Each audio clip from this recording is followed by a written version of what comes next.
आदरणीय Shri R P Singh ji, for your very kind introductory remarks. दोस्तों, जैसे कि हम सब जानते हैं कि 10 वर्ष के अंतराल के बाद जम्मू कश्मीर विधानसभा के चुनाव होने वाले हैं और इसलिए एक सबकी रुचि, सबके इंटरेस्ट का केंद्र भी है और इन 10 वर्षों में अनेकों परिवर्तन हुए, बदलाव हुए। कुछ एक तो स्वाभाविक जो समय की गति के साथ होना अपेक्षित रहते हैं और कुछ एक मोदी जी के कार्यकाल के प्रारंभ होने के बाद जो स्वतंत्र भारत के इतिहास में एक नया अध्याय जोड़ा, उसके चलते। और 26 मई 2014 को जब प्रधानमंत्री के रूप में मोदी जी ने शपथ ग्रहण किया था, उसके बाद अनेकों क्रांतिकारी निर्णय भी हुए राष्ट्रीय स्तर के, जिनका भिन्न भिन्न प्रदेशों और भिन्न भिन्न राज्यों में भी प्रभाव रहा। अनेकों गुजरे जमाने की बंदिशों से मुक्ति भी प्राप्त की गई और इस सब को लेकर उसमें बहुत अधिक चर्चा की आवश्यकता नहीं, क्योंकि ये राजनीतिक हलकों में भी इसकी चर्चा होती रही, मीडिया के हलकों में भी। जम्मू कश्मीर के संदर्भ में यदि आप देखें तो आतंक के दौर का लगभग खात्मा हुआ, पहली बार जिला परिषदों का गठन हुआ, स्थानीय इकाइयों को 73 और 74 संशोधन का लाभ पहुंचा और कहने की आवश्यकता नहीं, अनुच्छेद 370 जाता रहा। अब प्रधानमंत्री मोदी जी के ही नेतृत्व में, उन्हीं के दिशा निर्देश में एक योजनाबद्ध तरीके से विजन 2047 के सन 2047 में जब आजाद हिंदुस्तान अपनी 100वीं सालगिरह मनाएगा और भारत अपना शताब्दी उत्सव मनाएगा, तो उस समय उस भारत की, उस हिंदुस्तान की क्या तस्वीर रहेगी, उसकी किस प्रकार से रचना होगी और जब वो विश्व शिखर पटल पर अपना स्थान ग्रहण करेगा तो उसका क्या आयाम रहेगा, क्या प्रभाव रहेंगे भिन्न भिन्न क्षेत्रों पर, भौगोलिक स्तर पर भी और आंतरिक स्तर पर भी। और जैसे श्री आरपी सिंह जी ने अभी कहा कि जम्मू कश्मीर उस 2047 के शताब्दी भारत में where would it fit in that larger picture of India 2047? वैसे तो it's not easy to visualize 2047 because we tend to look at 2047 through the prism of 2024 और बहुत मुश्किल है अनुमान लगाना कि उस समय किस प्रकार की भौगोलिक परिस्थितियां रहेंगी और किस प्रकार का दृश्य रहेगा, विशेषकर एक ऐसे दौर में where we are leading a life which is technology driven and the pace of technology is also progressively increasing. इसको सबसे सरल तरीका समझने का कि यदि आप पिछले 20-25 वर्ष मुड़ करके देखें तो सन 1998 या 99 में क्या दृश्य था, What was new then and what was new today?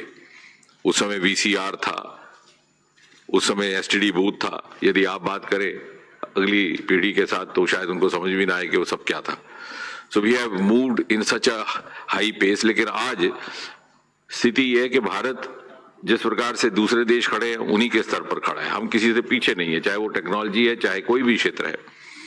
और उसका भी एक सबसे छोटा उदाहरण मैं आपको दूंगा कि कोई भी उपलब्धि, कोई भी नया आयाम जो यूरोप या अमेरिका के देशों में हासिल किया जाता है, वो भारतवर्ष में उसको पहुंचने में 10-15 बरस लग जाते।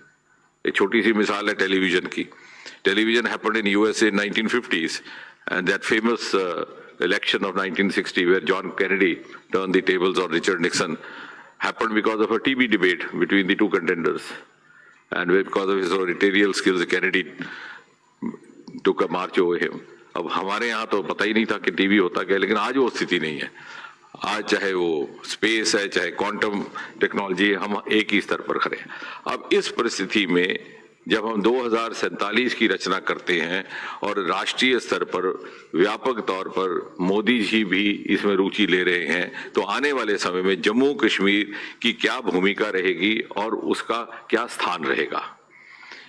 क्योंकि अक्सर हम राजनीतिक बातें तो करते हैं, लेकिन कभी कभी इस प्रकार के विषयों से हमारा या ध्यान छूट जाता है या प्राथमिकता में नहीं आते।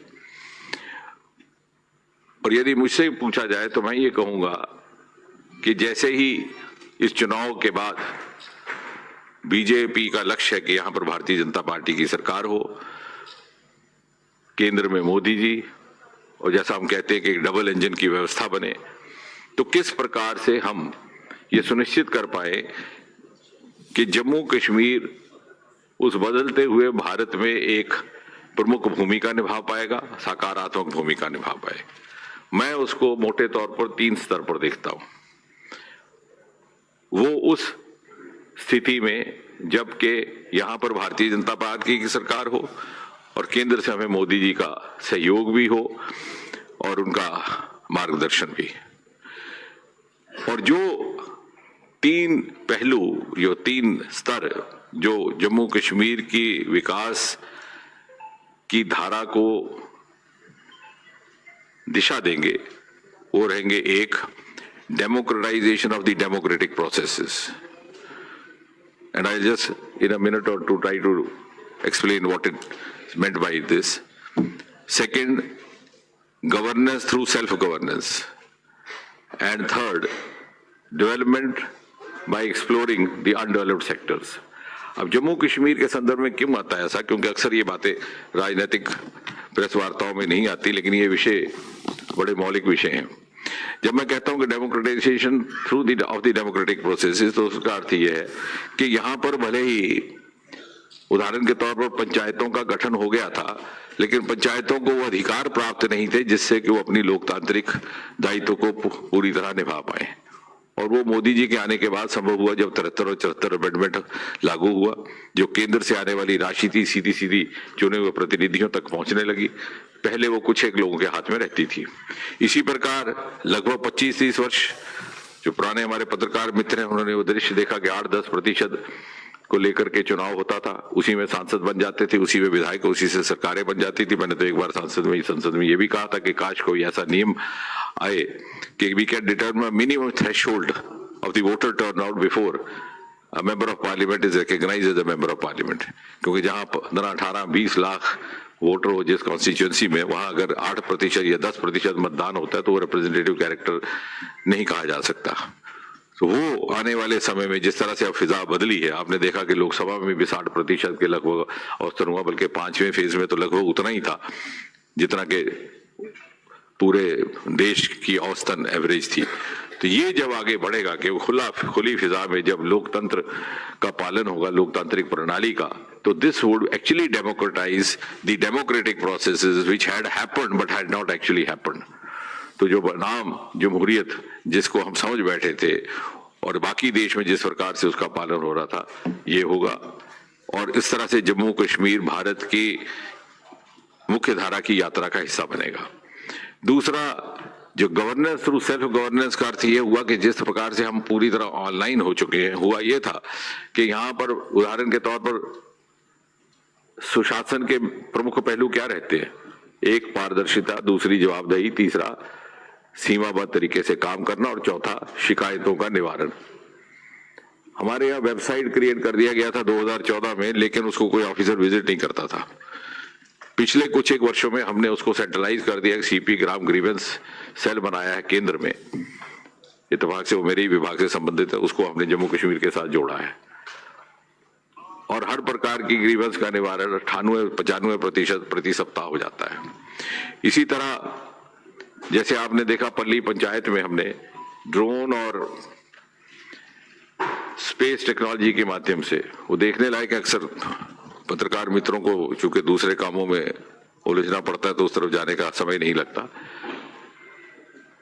तो उसको पूरी तरह हमने सोलर पे तो कन्वर्ट किया ही किया है।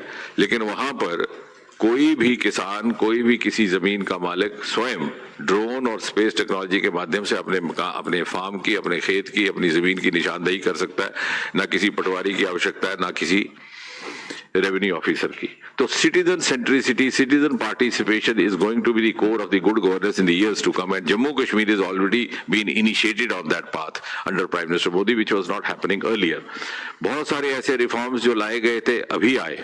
उदाहरण के तौर पर इंटरव्यू की प्रथा समाप्त करने का ऐलान मोदी जी ने लाल किले से किया था। सन 2016 में 1 जनवरी से सारे देश भर में इंटरव्यू की प्रथा समाप्त कर दी गई, क्योंकि ये शिकायतें आती थी कि लेन देन होता है, भ्रष्टाचार होता है, भाई भतीजावाद होता है, जिसको 100 अंक मिलते हैं रिटर्न में उसको फेल कर दिया जाता है या उसको कम दिया जाता है और इंटरव्यू वाले को ले लिया जाता है। लेवल प्लेइंग फील्ड देने के लिए जब वो प्रथा वहां पर समाप्त हो गई, केवल जम्मू कश्मीर में ना हो पाई थी, यहाँ पर राज्यपाल शासन लागू होने के पश्चात उसको लागू किया गया।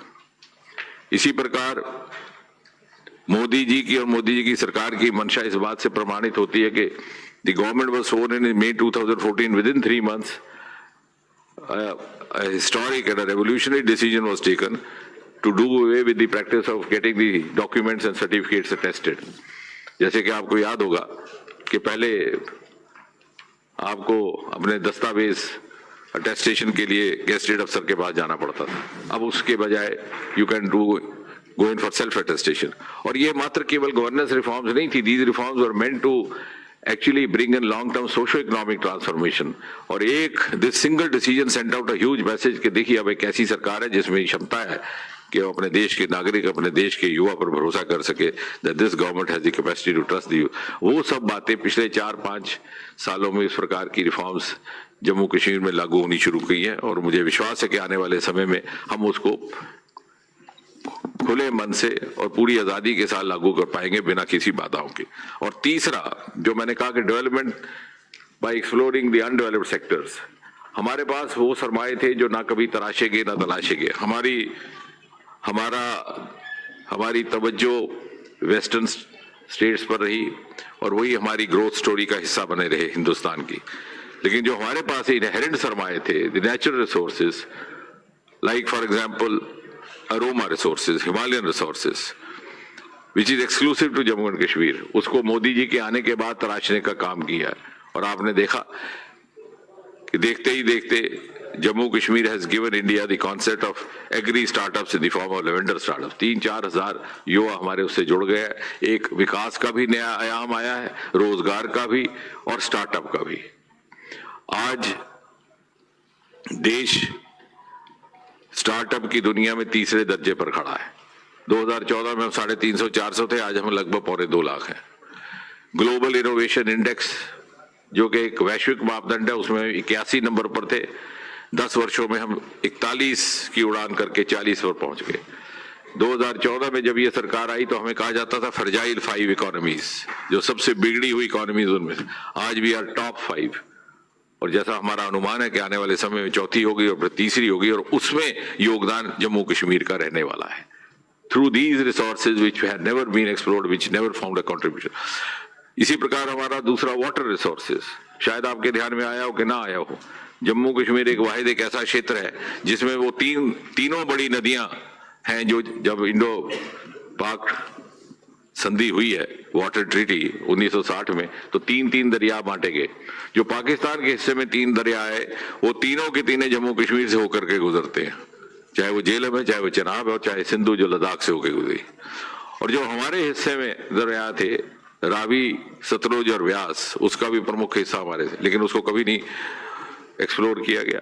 यहाँ तक के रावी का जो शाहपुर कंडी का प्रोजेक्ट था, उसको 40 साल ठंडे बस्ते में रखा गया। मोदी जी के आने के बाद अब वो काम शुरू हुआ। अब कंडी का इलाका कंडी ना कहलाएगा, सिंचाई भी होगी, बिजली की पैदावार भी होगी। चनाब के सरमाए अब एक्सप्लोर होने लगे। मोदी जी के आने बाद 5-5, 6-6 पावर प्रोजेक्ट्स किश्तवाड़ में लग गए, चाहे पक्कड़ डुल है, चाहे कराए कीरू है, चाहे करवाए। और small town of Kishtwar is going to be the power hub of north India. बल्कि पिछली सरकारों ने तो यहाँ के रोक के भी रखे थे, रेटले प्रोजेक्ट अब शुरू हुआ। तो कहने का तात्पर्य ये कि जो हमारे सरमाए थे उनको एक्सप्लोर नहीं किया गया, जो हमारे काम हो सकते थे उनको भी रोका गया। और अगर इसी तरह से इफ वी मूव ऑन और हमारी माइंडसेट भी उसी तरह से बन गया है, we are different from others and others also are looking at us. So when we are now a part of the mainstream growth story of India, we can say with confidence that when we have a BJP government here with also the patronage of the Modi government at the center, this double engine holds the promise to ensure that Jammu and Kashmir will play a leading role in the future growth story of India and vision Jammu Kashmir 2047 will be an essential component of Vision India 2047. धन्यवाद.